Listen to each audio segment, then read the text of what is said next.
Shri Krishna Chaitanya Prabhu Nityananda Shri Advaita Gadadhar Srivasadi Gaura Bhakta Vrinda Hare Krishna Krishna Krishna Hare Hare Hare Rama Rama Rama Hare Hare.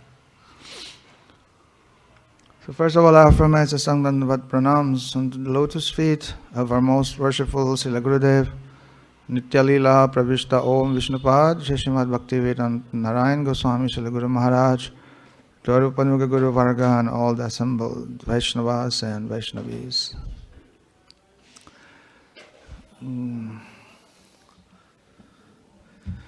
Yesterday I was talking to Prabhuji and I was telling Prabhuji that like I felt useless, like he's sick and I'm not able to like render nicely like service directly to him. And he said best service that I can do now is to make sure that Kirtan and Harikatha will not stop. It should continue. He said like you should give the classes. And so otherwise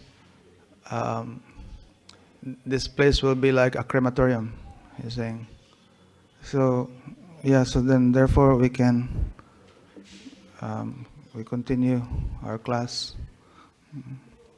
And I was telling him we're reading Chaitanya sikshamrita, and he said this is very good book.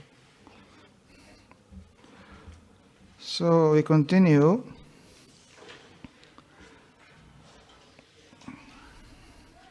You remember what was the points yesterday? Remember? What was read yesterday? What we discussed? What was the?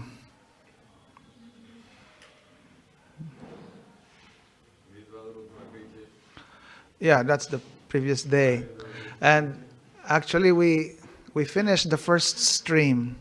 We already entered the second stream. And in the second stream, he's actually talking about the ingredients of the book, because this is sikshamrita. So this is like nectar that he's giving, feeding everyone. So every day we are taking this nectar like this. We're like baby and taking this to make us strong. So now he's telling Bhaktivinoda Thakur. He's now saying what are the ingredients of this nectar that he's giving. So you remember? Forget, huh? Huh? So in essence, he was telling everything here is from, because we're talking about teachings of Mahaprabhu. Where did he get all this? So he said in Chaitanya Charitamrita, no? You remember? So he said when Mahaprabhu was householder, then he was expressing like his desire, his teachings. In Navadvip, mainly encouraging people, and he himself, they're doing Harinam Sankirtan in Navadvip. And then when he took sannyas, then there very clearly he's giving all these instructions, right? So if you remember, we read about that yesterday. Like, okay, I'm going to repeat that. Here, he said, he gave instructions to Sarvabhauma Bhattacharya and others in Jagannath Puri. So, we are familiar? Which Leela is this? When he was to Sarvabhauma Bhattacharya. There's all these things about Vedanta Sutra. And actually he was giving this Atmaram verse, explanation to the Atmaram verse. And also in that particular chapter where he was talking to Sarvabhauma Bhattacharya, this is one of the important chapters of Chaitanya Charitamrita, because in that same chapter, this Gopinath Acharya, he was revealing all these verses which are actual praman that Mahaprabhu is God. All this. So that chapter is like very good as far as like reference for who is Mahaprabhu, his identity. So That's one, no, to Sarvabhaumacharya. Who else? Rai Ramananda. To Rai Ramananda. Then also to Venkata Bhatta and Gopal Bhatta. When was this? Yeah, in South India, when Mahaprabhu went to travel to South India. Then to Raghupati Upadhyay and Vallabhacharya. Are you familiar with this one? Where? Where is this?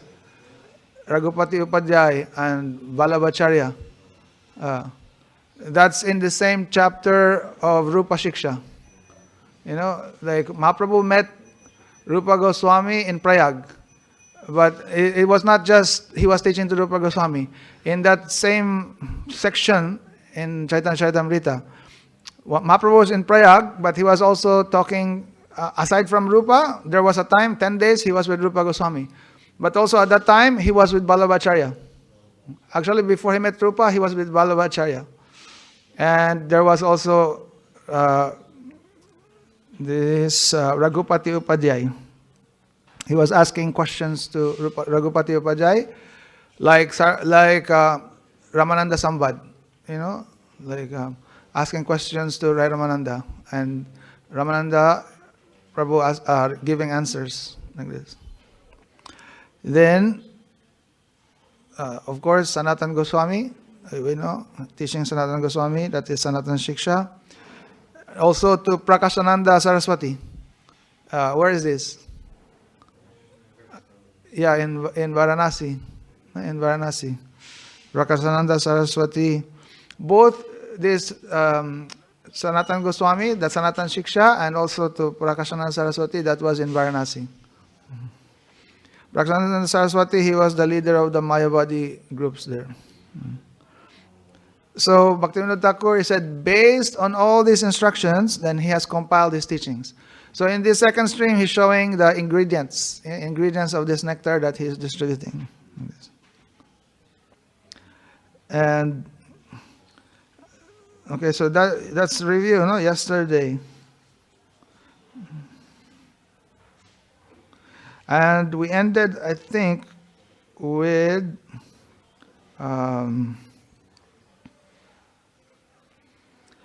telling that Mahaprabhu preaching the holy name and these very high teachings is only taught by someone who is pure, right?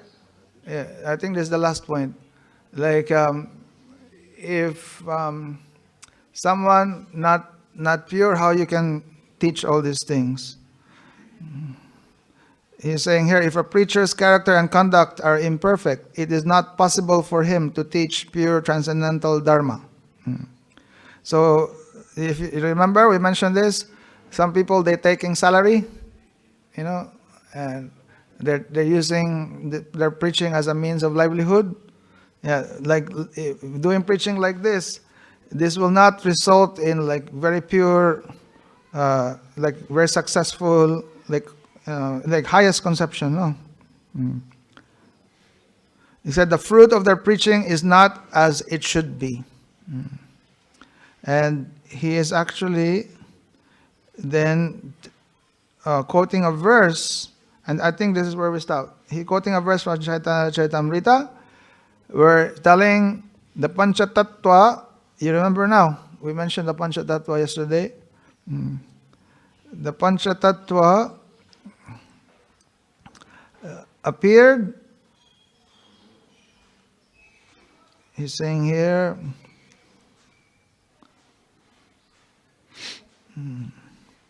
They appear and they distributed the holy name of Lord Krishna everywhere. For what? They're distributing the holy name, not just for the sake of distribution holy name. It is actually to invoke Krishna Prem. Okay, so they're distributing Krishna Prem, but through the means of this Harinam. So they're doing Harinam Sankirtan. Okay. And so he said, when we talk about the preachers, we're talking about Mahaprabhu himself, he was preaching. Lord Nityananda, he preached. Mainly the Panchatattva, you know, they all preach like this. But here, specifically, Bhaktivinoda Thakur, he's saying that how Mahaprabhu distributed this. So when he went South India, he himself was preaching. Later on, he sent Lord Nityananda to Bengal. And Rupa Goswami and others, the Goswami is here in Vrindavan. And Mahaprabhu himself, and this is the last part, Mahaprabhu himself, he went very south, in South India, to the tip of this Rameshwaram, southernmost. Okay, so now we continue. So Bhaktivinoda Thakur now, he's saying, the foundation of Gauranga Mahaprabhu's teaching. So when you say foundation, what does mean? Foundation. So like everything else is actually based on that, So that's the foundation. Without this, like nothing can be built, So you cannot, without foundation, no building can stand like that. So the very first is foundation. So when we talk about Mahaprabhu's teachings, we have to understand foundation. So here, when he's talking about Mahaprabhu's instruction, Bhaktivinoda Thakur, he said the ingredients. Yeah, first thing, he said the ingredients. Okay, it's coming from here, I collected, so these are the ingredients. Now he's telling what is the foundation of these teachings. So we take note. He said the foundation of Gauranga Mahaprabhu's teachings is that Krishna Prem is the only eternal function of all the jivas. Easy to remember, no? There's no other function of the jivas. The only function, the eternal function of the jiva is only Krishna Prem. So this is the foundation. So everything else is based on that. And that's why, like in Jaiva Dharma also, he's telling like that. There's a foundation verse for the whole book, the whole teachings of Mahaprabhu, the whole Jaiva Dharma. You know? Which one? Jivera Swarup Hoy, Krishnera Nityadas, we are eternal servant, of Krishna. Krishna Tatasta Shakti, Bheda Prakash, like that.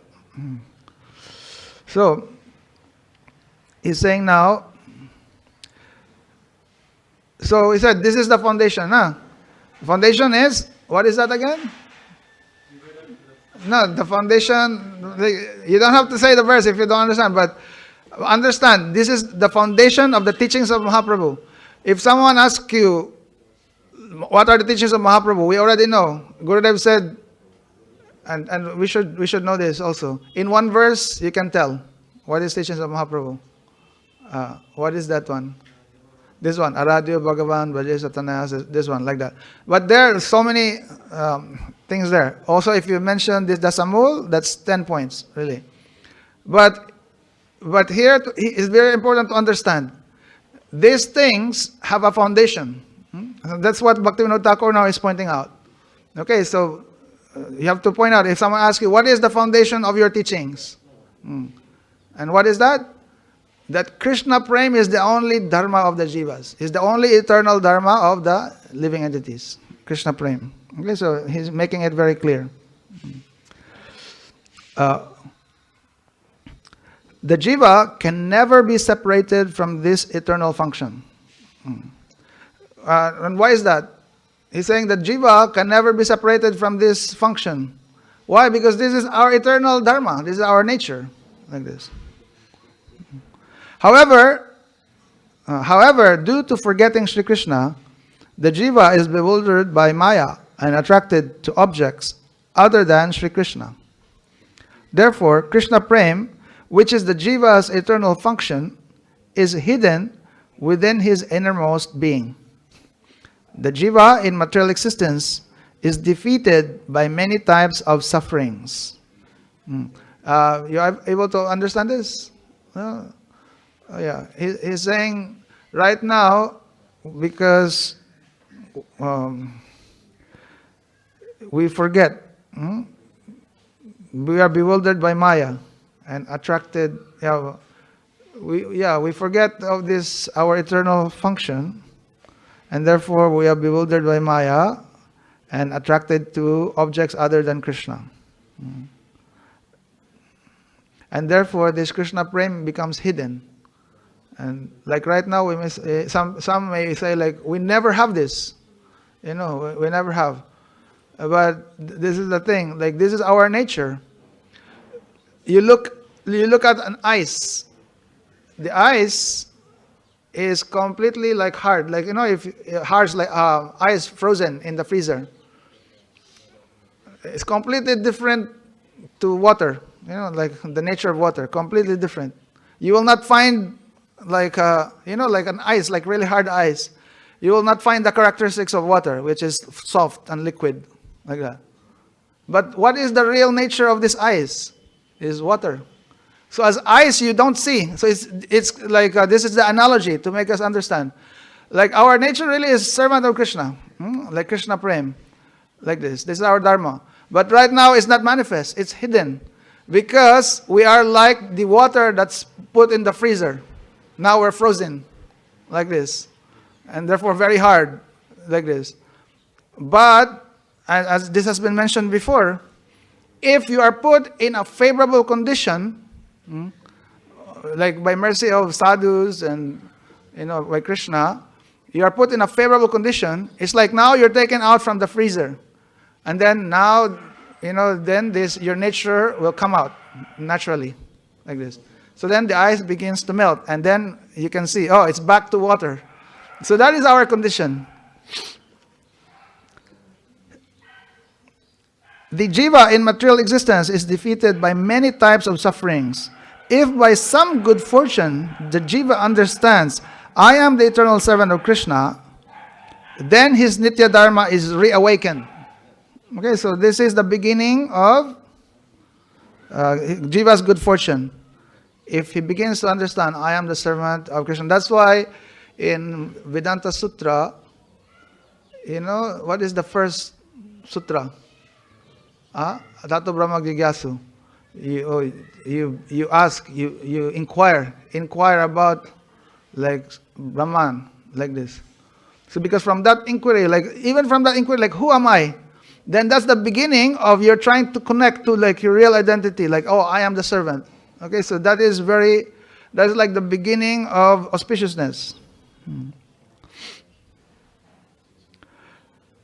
So, therefore he said, by some good fortune, and usually when this good fortune comes, that's only when you meet some sadhus who can give you this understanding.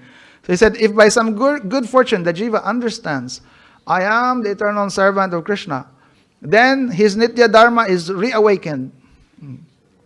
To have faith in this truthful declaration is the root cause of complete auspiciousness. Did you get that? So that is... So he's saying the root cause of complete auspiciousness. The root cause of complete auspiciousness is to have faith in this truthful declaration. What declaration? That I am the servant of Krishna. Like that. If you have faith of that, then this is the root cause of complete auspiciousness. This faith has two causes of awakening. Okay, so then this is very important. Because, this has happened to us. This has happened to us. That's why we're here now. We're practicing bhakti and like that. We're now experiencing some auspiciousness. But Bhaktivinoda Thakur, he has not properly analyzed this, and now explaining to us. So see, the root cause is this faith of this declaration. This faith of this bhakti that I am the servant of Krishna. So now he said, there are two causes of this root cause. Okay, there's two causes of this faith. This faith has two causes of awakening. One, by becoming free from the bondage of material existence and due to the fruit of pious activities accumulated over many, many births. Did you get that? So, how one get this faith? They said, you became free from bondage of material existence. And also, you got the fruit of your sukriti. So he will explain. He said, Kona bhagye, kona jivera, shraddha, jadi hoy, tobe se jiva sadhu sangha koroi. If by good fortune a jiva develops Shraddha, he begins to associate with sadhus. So now he's beginning to speak about this faith. No, that's how he introduced this Shraddha. That is the root cause of complete auspiciousness. Okay, and it comes when, he said, by two causes. When you, he's saying here, becoming free from bondage of material existence. And the fruit of your sukriti, accumulated for many, many births. So he's saying another name for faith is Shraddha. Shraddha, Shabde, Viswas Kohe, Sudridha Nischoy, Krishna Bhakti, Koilo Sarva Karma, Kriti Hoy. So now he's giving, this is a definition of Shraddha given in Chaitanya Charitamrita. So he said, this is the definition. By rendering transcendental loving service to Sri Krishna, one performs all other activities. This firm, unflinching faith is called Shraddha. Did you get that? He said, when you have this unflinching faith, that if I only do bhakti, everything else is, like served. Like this. You don't have to endeavor for any other things. Like, I'll just do bhakti, and all my other duties are served. Like this. You don't have to worry. So that is Shraddha definition according to Chaitanya Charitamrita. By the accumulation of pious activities related to devotional service, the bhakti sukriti, the jiva becomes pleased, and this gradually leads to Shraddha, manifesting from the eternal nature of the soul itself in the form of Nitya Dharma. So how this Shraddha, like, he said, when pious activities are accumulated, and there are types of pious activities. There are pious activities that leads to sense gratification. Like you're doing all these karma kanda activities. Some are like, it leads to heavenly planets and, like wealth. So those are sukriti that leads to like sense gratification. But there are some sukriti that leads to bhakti. Like this. So this type of sukriti that leads to bhakti, this one, they become accumulated, then definitely the result, the fruit is Shraddha. Like this. Why? Really, because this, when you accumulate all this bhakti sukriti, what example of bhakti sukriti? Let's say, what's example? Let's say you came to Vrindavan, you came to Vrindavan, or you went to Navadvip. So just walking in Navadvip, that's already so much sukriti is there. Like this. Equivalent to all this pious, like in Karma Kanda, they do activities for pious result, right? So they do Aswamedha Yagya, like kings, they do Aswamedha Yagya. And one Aswamedha Yagya can take like 100 years, those kings like that. It said, you go to Navadvip, just to walk to Navadvip, one step is equivalent to 100 Aswamedha Yagyas. Just one step. Like that. But yeah, it's just showing to us that it's incomparable. Like so much, sukriti is there. So, but why? Because like really, these sukritis are so great. It leads to this real auspiciousness. Leads to bhakti. When you accumulate all this bhakti sukriti, like let's say you may be a rich person and you're feeding, like many people, they're feeding everybody. So at that time, maybe some sadhus came, and then they also got like this. That's sukriti. This is our bhakti sukriti. This is not just like pious, like this. Or it so happened you made a water pump, and for everyone to drink. So somehow some sadhus came and drank from that. So this like this bhakti sukriti for you. So what happened? All these sukriti, they accumulate, then they give opportunity for this Shraddha to come. How? You will meet, really, in reality, what happens is you will meet a sadhu. Only with a sadhu. Then by the association of sadhus, then easily this Shraddha can come. Like this. So, he is saying now that by the accumulation of pious activities related to devotional service or bhakti sukriti, the jiva becomes pleased, and this gradually leads to Shraddha, manifesting from the eternal nature of the soul itself in the form of nitya dharma. Once this Shraddha awakens in the heart by following the process of bhajan, received in the association of devotees. So what is that? Sadhu Sangha, association of devotees. The jiva's unwanted desires or anarthas are dispelled.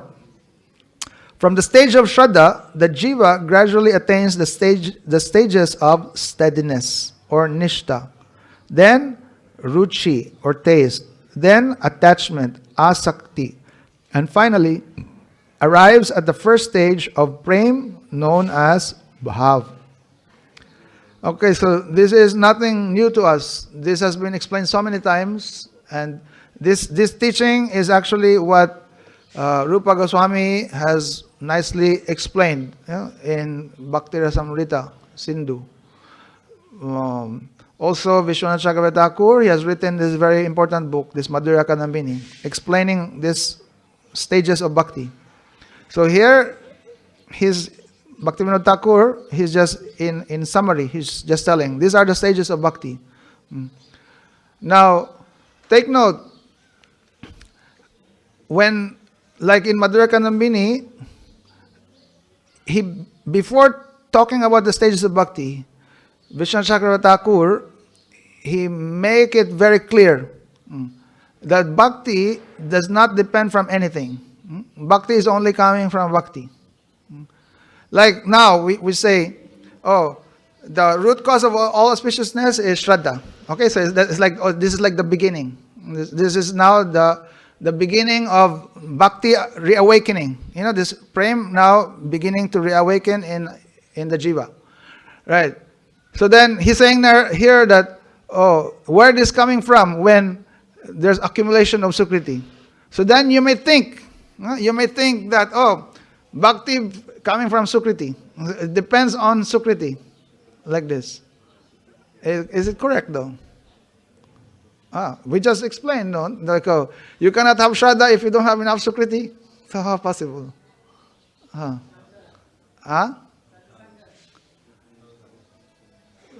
The point here is that, okay, but where is the sukriti coming from? From bhakti, when, because not all sukriti is there. This is the thing now. Not all sukriti can lead to this sadhu sangha, giving this Shraddha, right? Only this sukriti that is connected to bhakti. So therefore, really, bhakti is still the beginning. You understand? So, because there are vastu that is related to bhakti, and some contact to that, and some type of service to them, then it makes sukriti. It's sukriti because really you're doing this not out of bhakti, but it just so happened you've done some service. Okay, so, but they're towards this spiritual vastu, spiritual objects. And therefore, it's sukriti that leads to bhakti. Otherwise, it's just sukriti and it can lead to sense gratification or even liberation. You're following? So, and also, okay, now you with all this bhakti sukriti accumulated, then you associate with sadhus. And from that, then you get some Shraddha. Okay? So then from Shraddha, then it can develop to bhakti. So you may say, oh, this bhakti is coming from sadhu. And true, it's coming from sadhu. But what makes the sadhu give that to the devotee is the bhakti in their heart. They have so much bhakti, and then they're giving by their mercy, like this. So therefore, it's still bhakti. So everything really from bhakti. So it says bhakti only coming from bhakti, and never that bhakti coming from karma or bhakti coming from gyan. So this is an important point. Bhakti does not depend on gyan. It does not depend on karma. Bhakti only coming from bhakti.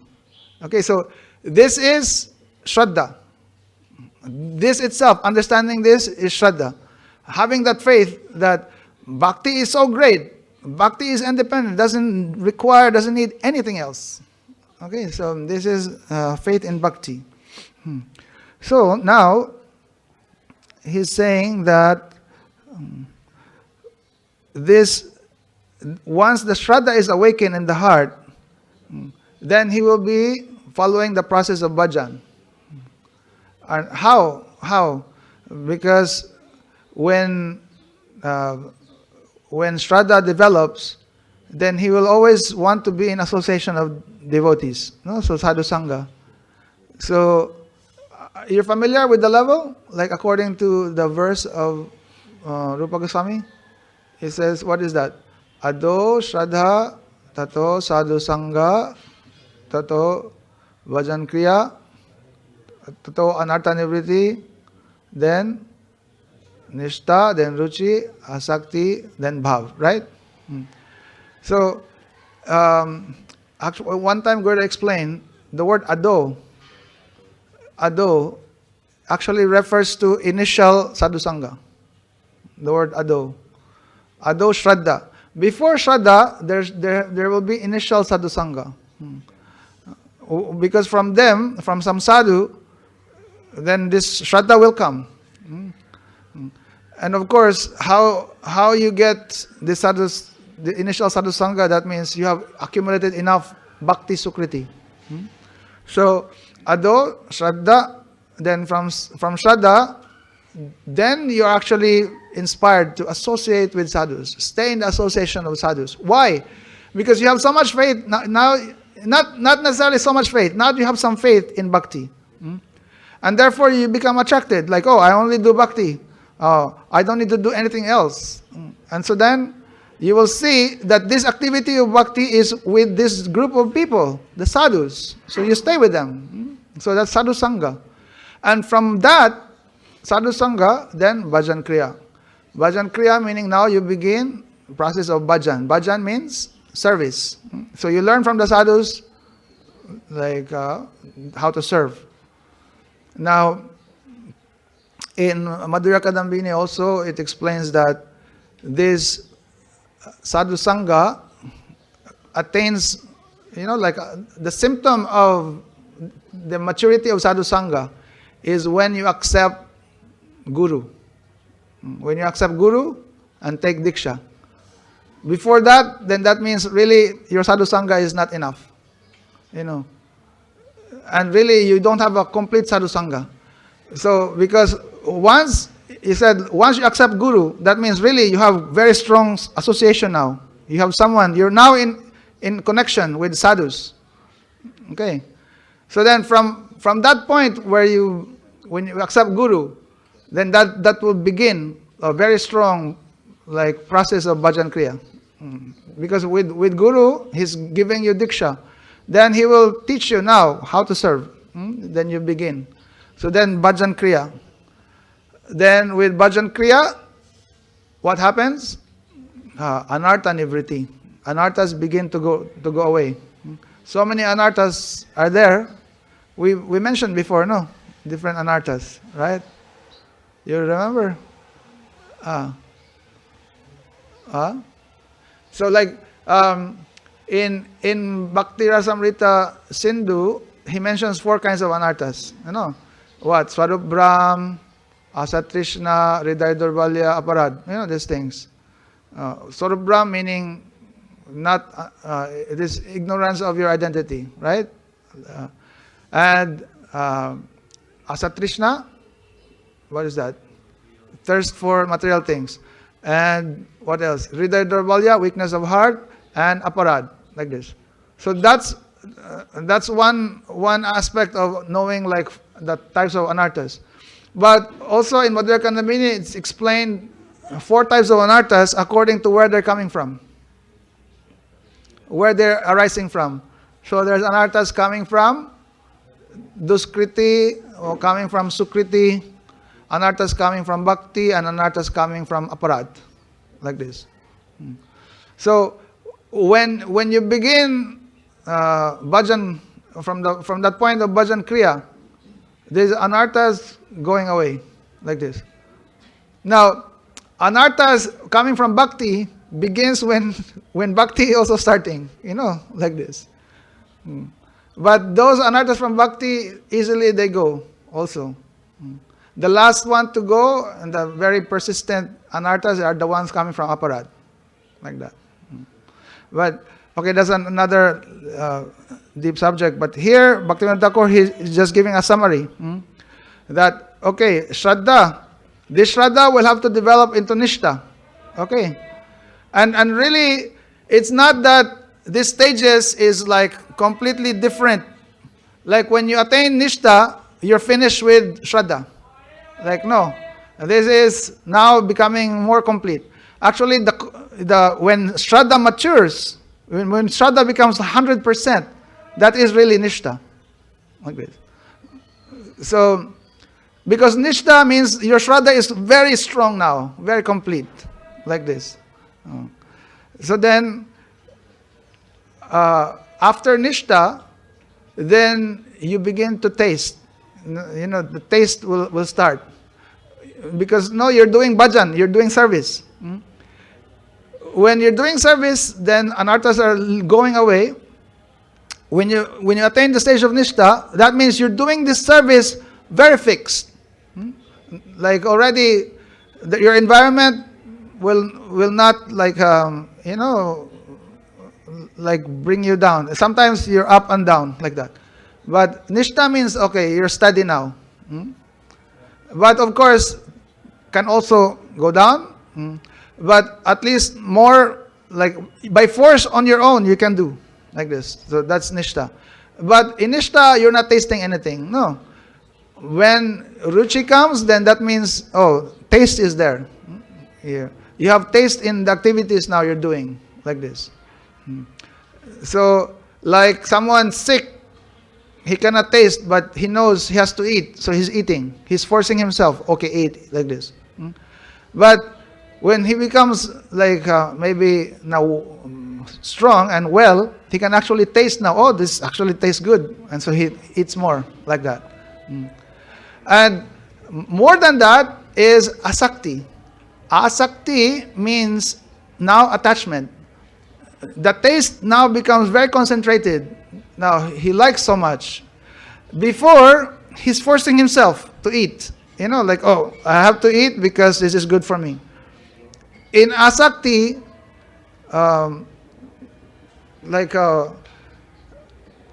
he is now, he's forced. He's not forcing himself, but he's actually forced. He's forced to eat. Or I'll give an example. Like right now, let's say you are a practitioner, a sadhaka. We have all these programs like Mangalarti and Kirtan and everything. In the beginning, let's say you're joining out of Shraddha, they're good, you're forcing yourself. But sometimes, you don't go like this. But when Nishtha is there, you're able to force yourself. You're always there, always there. But Ruchi, now you're actually experiencing some taste. You're going. But when Asakti comes, now, let's say, in the stage of Nishtha, you are joining all these programs and forcing yourself. But then you have all other activities that's there, and you may say, you see them also like equal, like, oh, you have to eat, and like yesterday we have primary and secondary rules, right? So the primary really is to completely direct activities, like doing all these direct activities, hearing, chanting. There are secondary rules like taking bath, like eating, nourishing the body. These are secondary, like this. But you see them important because this can help you to do your bhajan nice, like this. Now in the thing with asakti, so much attachment is there, you forget the secondary thing. So like, and then it becomes like you have to force yourself, or you have to force yourself to do the secondary. It's like some people, they're absorbed in their bhajan, they don't want to eat. They don't like to eat, like this. But then now their disciples like, no, you have to eat. And so then, okay, they have to eat. They just, they're just doing it out of like duty, like that. So that's what happens in asakti, like completely just now absorbed in like so much attachment. So in nishta, it's by your intelligence. You're forcing yourself. In asakti, you're not forcing yourself, but you have to force yourself for doing these material activities. Otherwise, your body will die, like this. But then, after that, then he's saying here, he finally arrives at the first stage of prem, known as bhav. So, take note, this bhav is considered, Bhaktivinoda Thakur, he says, is the first stage of prem. Because really this is the actual time when you begin to experience really a unit of this prem. Before that, before bhav, you're only experiencing a fragment of this unit. You understand? So actually this shraddha, and this will be explained later on also, this shraddha is only like a fragment of this bhav. So one unit of this prem is like is this bhav. Like if we have a centimeter, like a millimeter is maybe like 1/10 of that. Like 1 unit of that. So one complete unit of this prem is really bhav. Before that, it's an abhas of bhav. So there are fragments of this bhav. And it begins, the smallest fragment of that is shraddha. Then it begins to be complete. And then it forms the one unit, and that is bhav. So only in the stage of bhav, then you can really say you have real connection to like prem. And really you have actual love. Before that, it's only like a semblance of love. So in reality, when we say devotee, there's what we call kanishta, which is really, they're almost like devotee. They're not real devotee yet. Why? Because they have no this bhav yet. But then when you say madhyam, then really they're actual devotees. And of course uttam, they're very high class devotee, like this. So we are advised we should at least come to platform of madhyam. And madhyam very high. Madhyam, they have actually a ray of this prem. That means they have bhav, like that. So, if this self-manifesting shraddha awakens very powerfully in the heart of a fortunate jiva, then he begins traveling on the path of spontaneous devotional service. Okay, now take note. He is now touching about this rag marg now. He said, this self-manifesting shraddha, if they awaken very powerfully in the heart, okay, so it may awaken but not very powerful. Okay, but he said when they awaken very powerfully, then at that time, he begins to travel on the rag marg. Okay, so that's the only time we can say one jiva is now traveling this path of rag marg. His shraddha now becomes very powerful. And Gurudev, one time he was giving this analogy. We always hear this analogy that spiritual life is like walking on the edge of a, which one? a razor blade. A razor blade, like very, how thin is that? And also very, very sharp. If you're not careful, and I don't know how you can walk on a razor blade without cutting yourself. So it's very, very, very. You have to be very careful. He said, Vaidhi is like that. The path of Vaidhi is like that, walking on the razor edge. But he said, when someone is in the Raganuga path, it's like running on the razor edge, blindfolded, like that. So like just running blindfold.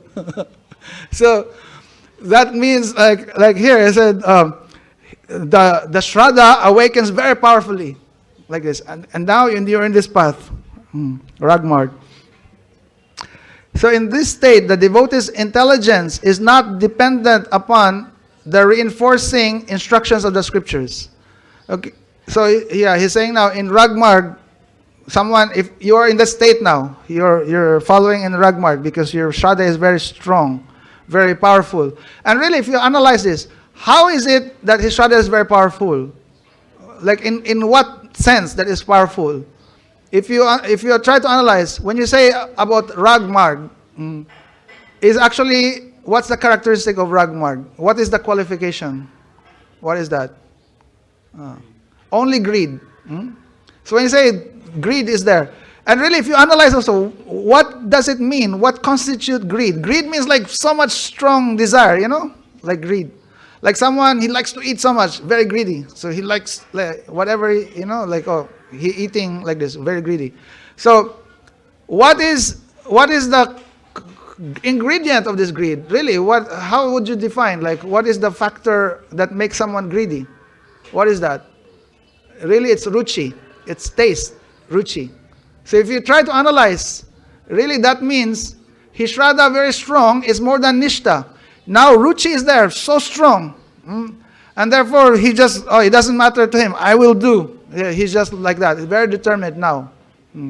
So in that situation now, he's following this Ragmarg, so greedy because so much taste is there. His Shraddha, Jiva Goswami actually explains that the Shraddha, because we say Shraddha is the beginning, right? So you may say also this Ragmarg begins in Shraddha, but that Shraddha is characterized by so much ruchi. It's ruchi. And really that happens only when someone is in association with a very high-class Brijbasi. Someone who knows all these things, and someone who's greedy also, So when someone is in association of that, a really Rasik Vaishnav, then he's so much taste is there. He will become greedy. And so he will be in this state that, his Shraddha very powerful, and then he will be traveling on this Ragmarg. And in this way, his intelligence does not depend on any of these rules and regulation. And he said, nor are the rules given therein, like given by scriptures or like whatever guidelines. He said, nor are the rules his impetus for devotion to Krishna. So meaning the rules are not the reason why he's serving Krishna. The rule is, the reason he's serving is because he's so much attachment, so much attraction is there. So greed is there, ruchi is there. Rather, he fearlessly travels on the road of deep love for Sri Krishna and becomes qualified for full spiritual perfection. Okay. However, if his Shraddha is in the beginning stage and not very strong, okay, so this is my case. My Shraddha not very strong, and it's just in the beginning stage. Then, by taking shelter of the lotus feet of the bona fide spiritual master and following his instructions, he will be inspired to perform bhajan. By performance of this bhajan, his Shraddha will gradually be transformed. It will become Nishta. And then it progresses until attain the stage of Bhav. You understand?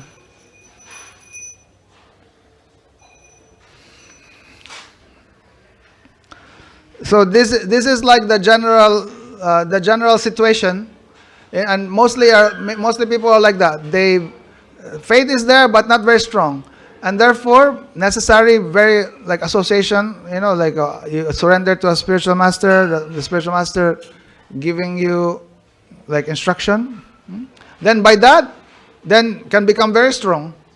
Then he become now go to the path of Ragmarg, and then very quickly, he passes through the stages Ruchi, Asakti, then Bhav. When Shraddha is characterized by faith in the words of the spiritual master and the scriptures, then it is absolutely necessary to follow the scriptures in a regulated manner. Okay, so one definition of Shraddha also is faith in the words of scriptures and the instructions of Guru. So that is also implied that someone in the stage of Shraddha, really, he's following in a very regulated manner the Shastra, the scriptures. And it is very necessary. When Sri Chaitanya Mahaprabhu attended a great religious assembly in Varanasi, what is this Leela? There's a great assembly of Varanasi, mostly the Mayavadi sannyasis. So he said, Mahaprabhu attended this assembly in Varanasi. Sri Prakashananda Saraswati, a very influential, respected, and vastly learned guru of the Advaitavad, met and spoke with him. So you must be familiar with this. But in essence, that's what happened. Mahaprabhu, one time he went to this assembly of these Mayavadis. And when Mahaprabhu actually entered, Mahaprabhu very like humble. Everyone, of course, they see, this is not ordinary person, because he came in, but he has some effulgence. But Mahaprabhu sat down only on the side, But then, this Prakashananda Saraswati, he's the leader of this Mayavadis. He see, and then he spoke to Mahaprabhu. So he's saying here, Prakashananda said, you are a sannyasi. You should study Vedanta. Shunning all singing and dancing. No, because, they know Mahaprabhu. Mahaprabhu of that time, very famous. That time Mahaprabhu goes, because Mahaprabhu, he would make everyone like be absorbed in love, like that, and they will all just be singing like that. For the Mayavadis, they're dry renunciants, right? It's like, we have nothing to do, anything in this world, enjoyment in this world. Like, what is all this dancing and singing? What is this? They may see it like also like everyone, they're doing disco and like that. So, what is all this dancing and singing? We only study. We absorb only in Shastra and like this, and we renounce everything. So like here, they see Mahaprabhu, he's like that. He's with many people and they're singing and dancing like this. And they say like, what is this? Sentimentalism and like that. So now they have opportunity to meet Mahaprabhu, and therefore directly he confronted Mahaprabhu. He said, you're sannyasi. It's like, you should be studying Vedanta. Why are you doing all this singing and dancing like this? So he said, you should meditate upon Brahma. So by that he meaning the impersonal Brahma. However, you are not doing any of this. Indeed, you are doing exactly the opposite. Why is this?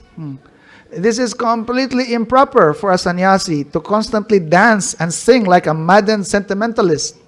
So you understand his mood, like this. And you can take that position. If you are this Mayavadi, you'll be doing the same. You see this Mahaprabhu. Okay, you will say that. So then what did Mahaprabhu say? With great humility, Sriman Mahaprabhu replied. Now this is still long. So we can stop here. We continue tomorrow. Then we have something to look upon. So this is our mark. Prakashananda Saraswati confronted Mahaprabhu. What, you're sannyasi, why doing all these mad activities? So what did Mahaprabhu reply? We continue tomorrow. Okay? Jai Shri Gurudev ki jai, Bhaktivinoda Thakur ki jai, Chaitanya sikshamrita ki jai, Gaur Premanandi. I was just telling in the beginning of the class that yesterday when I met Prabhuji, I was telling him I feel so useless. Like now he's sick and I'm not able to serve him nicely. Like some devotees here, they're coming to Prabhuji and cooking for him and massaging and like this, doing service, you know. And Prabhuji said like, oh, don't think that's the only service you can do. Actually, the best service that you can do is make sure the Harikatha will continue and Kirtan. And therefore, we don't neglect like this. We continue every day because Prabhuji may not be here like this, but it doesn't mean like, okay, everything stop. Prabhuji said like, this one should not stop. The Harinam, Sankirtan, and this Harikatha. Otherwise, this place will be like crematorium. He's saying like that. So therefore, like, yeah, we make sure we continue. Okay. Jai Shri Gurudev.